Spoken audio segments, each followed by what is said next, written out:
Hello friends, welcome back on the YouTube platform अंग्रेजी academy. देखिए friends, आज हम डिस्कस करेंगे माय लास्ट डचेज जो पोएम है उसके बारे में। देखिए, माय लास्ट डचेज जो पोएम है वो रॉबर्ट ब्राउनिंग की पोएम है। वो एक ड्रामेटिक मोनोलॉग है।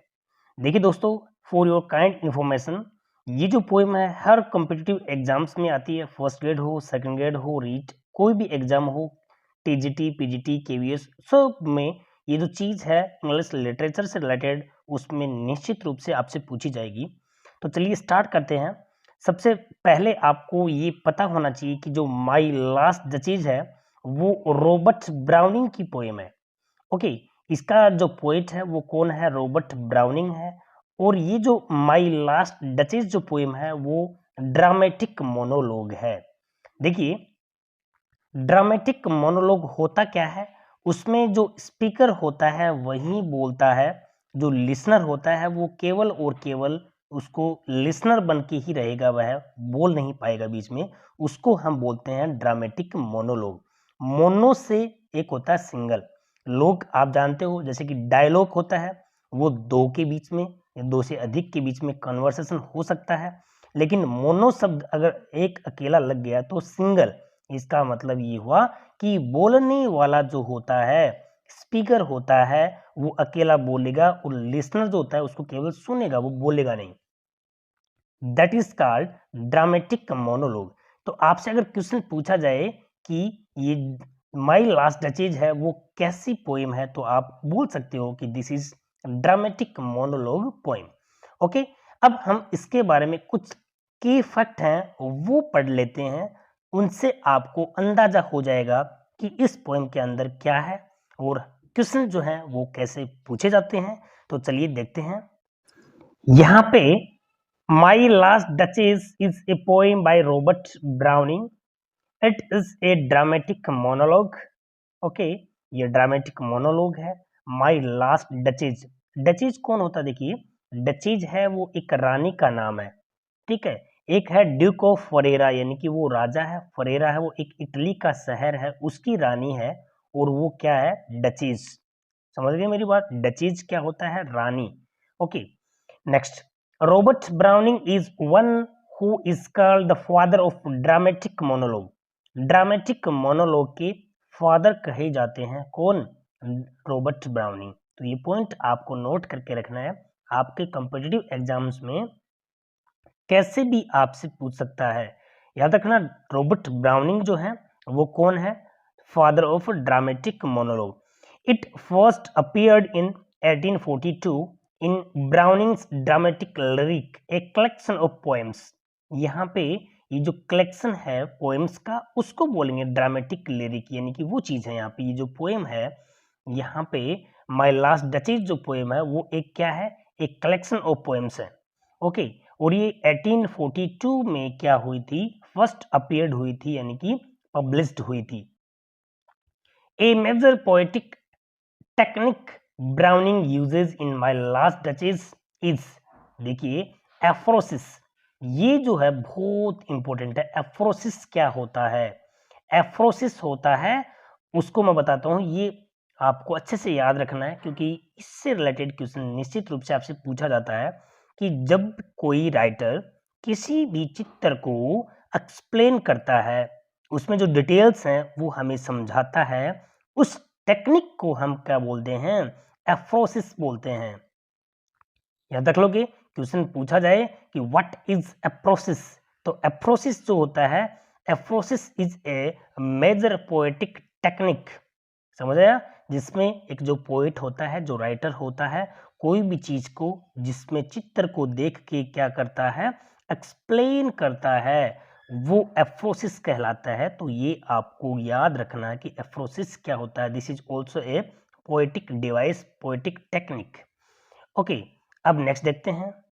इसमें डचेज मीन्स क्या होता है? The wife, window of A Duke. जो ड्यूक है उसकी वाइफ है वो डचेज है। The poem is based on reality. किस पे बेस्ड है? ये रियलिटी पे है। It is considered that the speaker is most likely Alfonso second. देखिए, अल्फोंसो जो है वो उसकी यहाँ पे क्या स्पीकर कौन है, अल्फोंसो है, और वो क्या है इसमें the fifth Duke of Ferreira. एक फरेरा मैंने आपको बताया था इटली का शहर है और वहां का ड्यूक है, यानी राजा है। Okay, who married Lucrezia de. देखिए वो जो उसकी रानी है, जो डचेज है, उसका नाम भी आपको याद रखना है। वो 14 इयर्स ओल्ड की थी, ठीक है, और वो कितने के थे, 25 ईयर ओल्ड। जब उनकी शादी हुई थी तो वो 25 के थे और वो 14 की थी। And the duchess was 14 year old and at the time of her death she was 17 year old. फिर वो क्या है, जैसे उसकी मृत्यु होती है, यानी कि किसी ने उसको वो राजा ने, ड्यूक ऑफ फरेरा ने उसको मरा दिया जाता है, वो किसी को भी पता नहीं होता है। तब वो जब उसकी मौत होती है तो वो कितनी ईयर की है, 17 ईयर ओल्ड की है।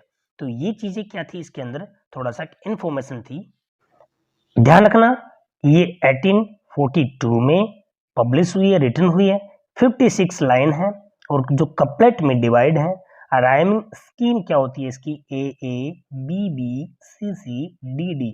कपलेट समझ लो ना, दो लाइनों को हम कपलेट बोलेंगे और उनका जो राइमिंग स्कीम है वो, यानी कि एक दो लाइनों का ए फिर बी बी फिर सी सी फिर डी डी, फिर वापस ऐसे चलता रहता है A B B C C D D.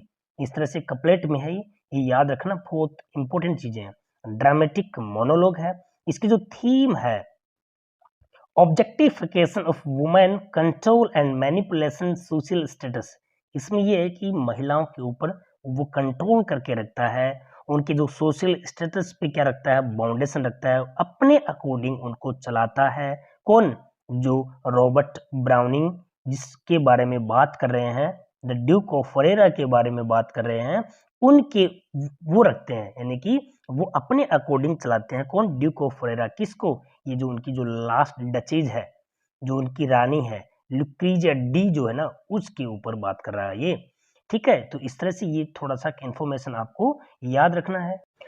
Robert browning है, उसके बारे में भी आपको थोड़ा सा, और भी ज्यादा नहीं तो इतना ध्यान रखना कि ये एक विक्टोरियन पोइट है।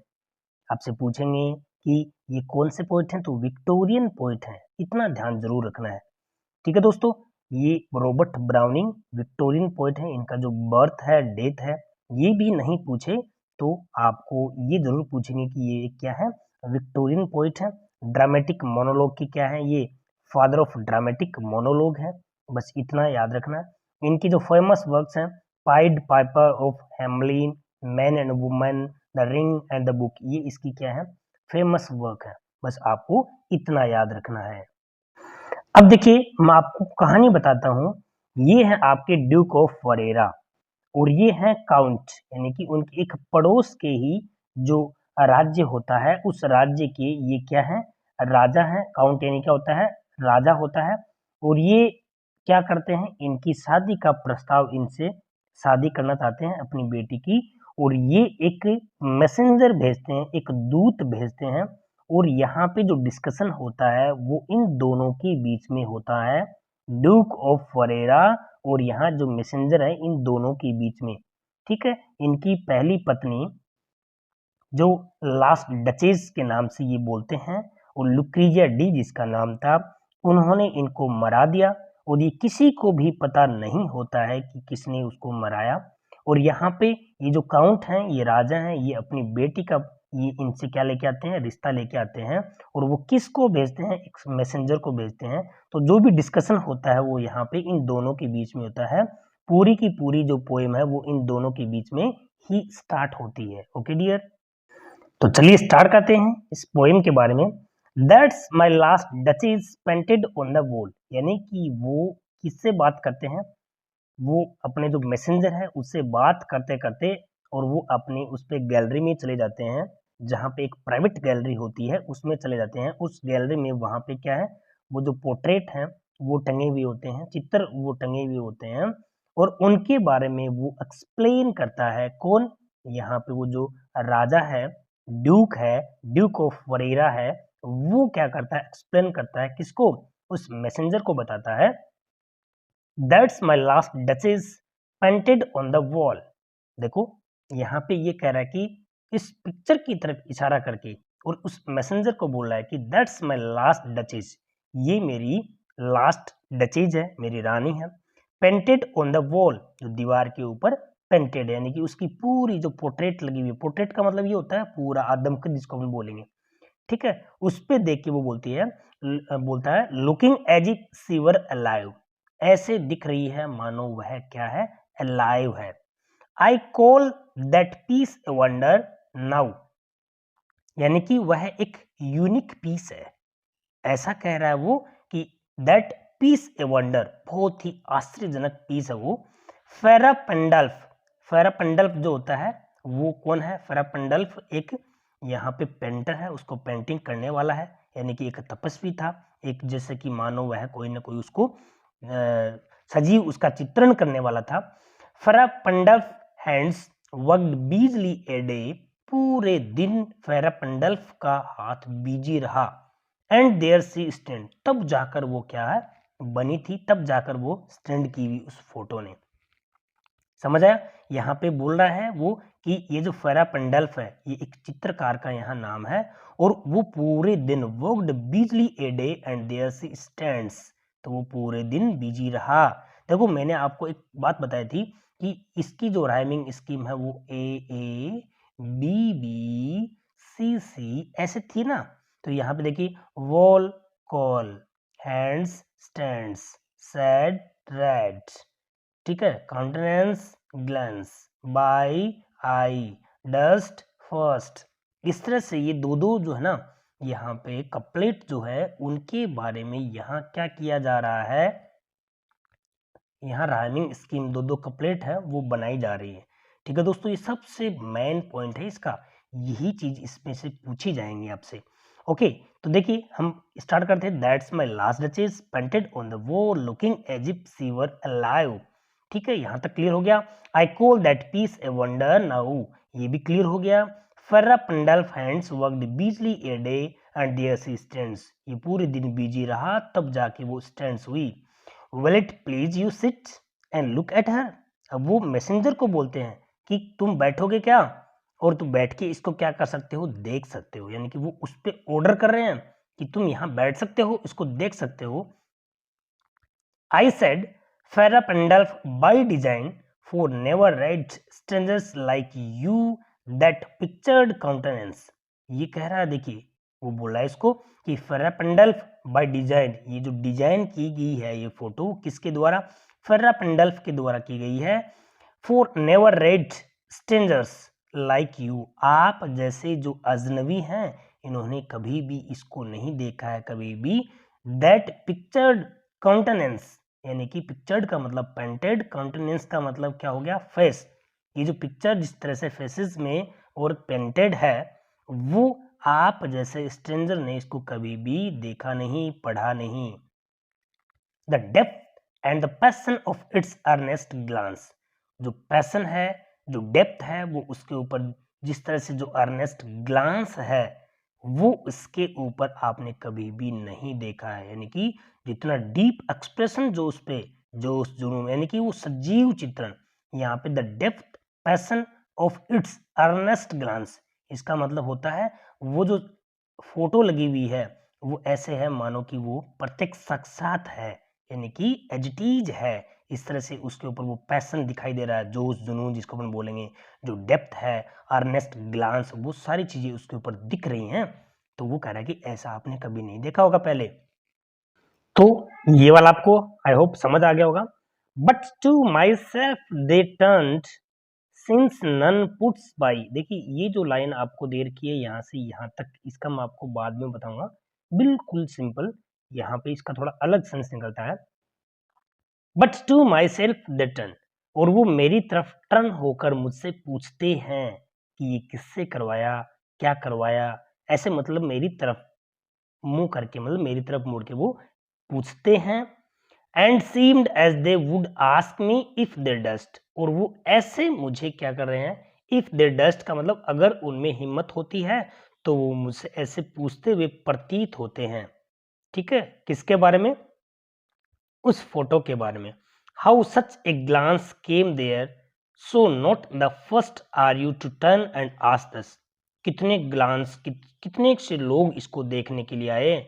आप अकेले ही नहीं, इसको आप not the first are you, तुम अकेले ही नहीं हो, इसको मुड़कर ऐसे पूछने वाले, ऐसे देखने वाले आप अकेले ही नहीं हो, बहुत से लोग इसको देखने के लिए, पूछने के लिए आए हैं, अगर उनमें जिसमें भी इफ देयर डस्ट यानी कि उनमें हिम्मत हुई है तो। अब यहाँ पे आपका जो ये दे रखा है, आपका जो ब्रैकेट के अंदर जो दे रखा है, ठीक है, उसके बारे में हम बात करेंगे।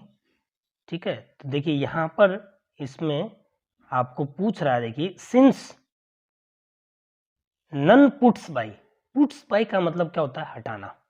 पुट्स बाई का मतलब क्या हो गया, हटाना हो गया, ये ध्यान रखना है। ओके, तो यहाँ कह रहा है कि since none puts by the curtain I have drawn for you but I, कि ये जो पर्दा है वो केवल मैं ही हटा सकता हूँ, बाकी कोई भी नहीं हटा सकता उसको देखने के लिए। ये बात इसमें वह ड्यूक बोल रहा है, किसको, मैसेंजर को। ठीक है दोस्तों, इस तरह से आज का एक पार्ट होगा हमारा। सेकंड पार्ट के अंदर हम आपको और भी लिटरेरी डिवाइस समेत जो आपकी कॉम्पिटिटिव एग्जाम्स में कैसे पूछी जाती हैं वो सारी चीज़ें आपको एक्सप्लेन करेंगे। आज के सेशन में इतना ही, क्योंकि लंबा चलेगा तो आपको समझ नहीं आएगा। ठीक है दोस्तों, तो थैंक्स फॉर वॉचिंग।